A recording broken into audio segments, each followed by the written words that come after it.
I'm going to explain why this is my rating of 007 First Light and why this video took so long to make.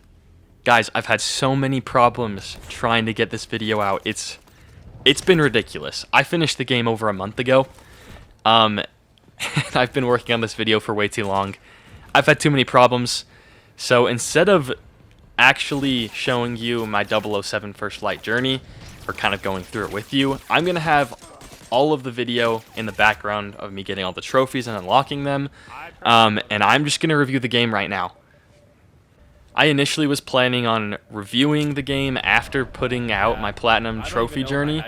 And first of all, I'm going to tell you guys how that journey went, because I did not like it. And I'm going to explain in just a sec. Basically, the main story mission is really fun.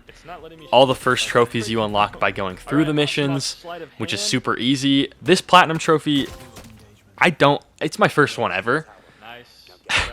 But I still think it's probably one of the easiest ones out there. I don't have anything to compare it to, but I've seen lots of videos of people talking about Platinum Trophies. I've seen a few of the easiest ones. This one is so easy. You just play through the main story. There's a couple collectibles you get, and a few other kind of smaller achievements you unlock, like shooting a gun out of someone's hand, shooting someone's foot, and kind of like certain gadgets you're using and things like that. But guys, this Platinum Trophy the story's great. I love the story, but the Platinum journey is not very fun. If you don't get all the collectibles, you either have to A, play through the entire story again and hope you don't miss any of them, or B, go back through the chapter selector and select the chapter and go back through every single one and keep reloading into it to get the collectibles. And this is so annoying because if you don't have your laser pointer thing equipped, you have to go back to a point when you last equipped it in the story and then play through up until that mission. The one you can see right now, I had to do that. Luckily, it didn't take too long, but it was frustrating. Because getting these collectibles, I wouldn't say is very fun. You're unlocking like the MI6 files, the postcards, the playing cards, which was cool, but I didn't enjoy it a ton. Me personally, I thought the extra stuff you had to do wasn't very entertaining. And at the end of this video, you'll kind of see the tax sim stuff I went through, unlocking some of these extra achievements. And honestly, some of the stuff was kind of confusing. You have to reach level 3 clearance or something as a MI6 agent, which is cool, but it has no effect on the actual game. So there's not really a reason to play through. You have all these outfits you can unlock, but you can only use them in tax sim. And honestly, I didn't think the tax sim was very fun. The simulator was cool at first, but it's not very fun. After completing the main story, it's underwhelming, and it has no effect on anything. But that's my experience with the Platinum journey. I would say I kind of want to rate the Platinum trophies I give. I'm planning on doing other Platinum videos. I'm still getting into making videos, so this isn't like the perfect Platinum video. I'm aware of that. This is more of a review of the game in general. But I'd say the ease of this Platinum trophy is a 10 out of 10. I don't think it gets much easier than this. How fun this Platinum trophy was, I would say a 4 out of 10. It's not fun. The main story stuff is great. Those missions are fun. But the trophy in and of itself isn't that fun to get. And then to review the game, I had a lot of fun playing this game. Towards the end, I noticed myself just wanting to finish the game, and I didn't care a whole ton about what was happening. I thought the combat was great. I thought the storyline was great. And what the overall goal of this game was, the developers, the writers, the voice actors, everyone delivered on 100%. It feels like you're playing a James Bond movie, which I think that's what they were going for. So I think it's phenomenal in that respect. There's not a whole ton to do outside of the main story. So if you're getting this game, you're playing through the story, that's all you want it for. You want to feel like you are going through a James Bond movie. The game is perfect for that. There's really not much else to say.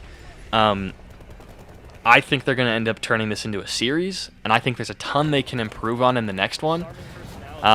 However, for being a story-driven game, I don't see many problems with it.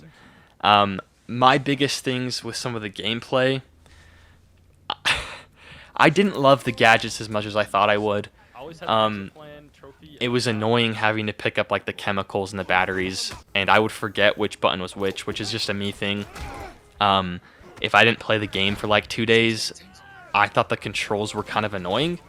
Once I switched to playing other games, it like completely threw me off because I think the controls in this game are kind of weird, which I know I could have switched those, but I'm not big on switching the base controls because I don't know, I just have a thing with it. But I think if you are a fan of Hitman, if you're a fan of Uncharted, any games like that, you're going to like this game. I wouldn't compare it to Hitman, personally. I think if you're a big Hitman fan, okay, let me rephrase this. If you're a big Hitman fan and James Bond fan, you'll love this. If you're just a Hitman fan, you might not like this game as much. So yeah, I'm going to finish this review kind of just with my rating. I think the combat out of 10 is probably an 8. I was a little... I'll be honest, I forgot how to do a ton of stuff until I was going through some of the trophies. I think if I'd replay it and had that in mind, it'd be a little better. But I found at times being really annoyed, and while I liked this feature, the License to Kill feature I thought was really cool, very true to James Bond. It was really cool in terms of the narrative. It felt extremely restrictive at times. Maybe I shouldn't be playing this game because of my preference. There was times I just wanted to shoot through things or have that option. It felt a little too restrictive in terms of when I could and couldn't use my weapons. And because of that, I'm giving it an 8 out of 10 just because of the restrictiveness that was placed on it. The story, I think I've been really back and forth on this. I'm going to say 8.5 or 9 out of 10 because I really enjoyed it. It was strong. It felt like a James Bond movie. So in terms of that, it was special. It was unique. I liked it. And the actual story, the actual game in and of itself, I would say is an 8 out of 10. I think it does a ton of things well. There's definitely aspects that it can improve on. I think that in the future, the way they have post-game content, I think they should really switch it up, maybe allow you to explore a little more.